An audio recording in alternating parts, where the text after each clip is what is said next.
Shalom, je suis dans Matthieu chapitre 8, les versets 18. Je vais lire 18 et puis je vais sauter.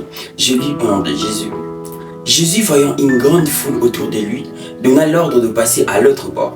Bon, je vais sauter, j'ai lu 23. Il monta dans la barque, Jésus monta dans la barque et ses disciples le suivirent. Et voici, il s'éleva sur la mer une si grande tempête que la barque était couverte par le flot.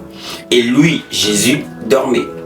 Les disciples s'étant approchés le réveillèrent et dirent « Seigneur, sauve-nous, nous périssons. » Parole du Seigneur.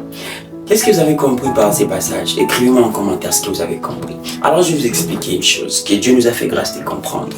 Ici, Jésus était en train de leur faire comprendre que les disciples avaient l'habitude de prendre le large, de prendre la barque pour traverser, pour pagayer. Ils avaient l'habitude de pêcher avec ça.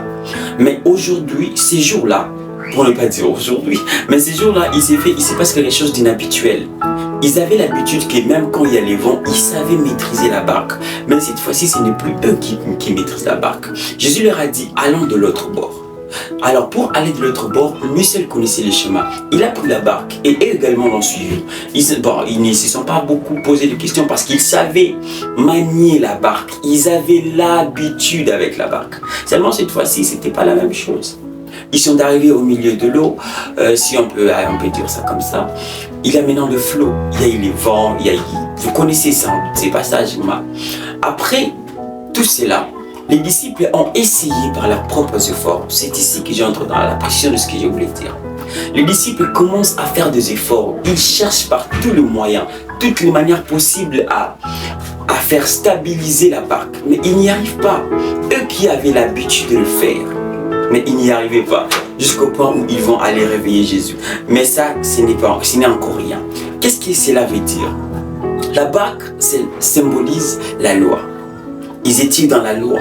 C'est un peu comme beaucoup d'églises aujourd'hui parlent de la grâce, mais qui sont encore sous la loi. Vous êtes là, votre connaissance, votre maîtrise de la loi, ce n'est pas ça qui va vous sauver. Déjà, ce qu'il faut dire de la loi, c'est que la loi n'avait pas été donnée pour que l'on vive par elle.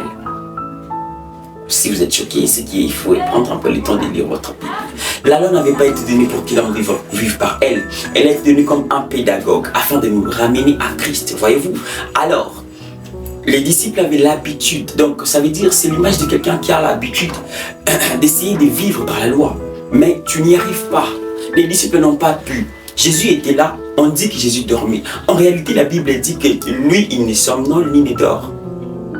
Et Jésus est Dieu, il ne dormait pas. Alors comme il ne dormait pas, cela veut dire qu'aussi longtemps que tu veux compter sur tes propres efforts, Jésus ne va rien faire en fait. Il ne va rien faire pour t'aider, il ne va rien faire pour te sauver. Seulement ce qu'il faut faire, c'est que tu crois en lui, que tu crois en sa parole, que tu lui fasses confiance. De ce fait, il s'élèvera pour te justifier. Les personnes justes ne peuvent plus être justifiées. Les personnes affranchies n'ont plus besoin de quelqu'un d'autre pour venir les libérer. Alors Christ attend à ce que tu comprennes que tu ne peux pas. Par toi-même, tu ne peux pas. Et ainsi, il viendra te sauver.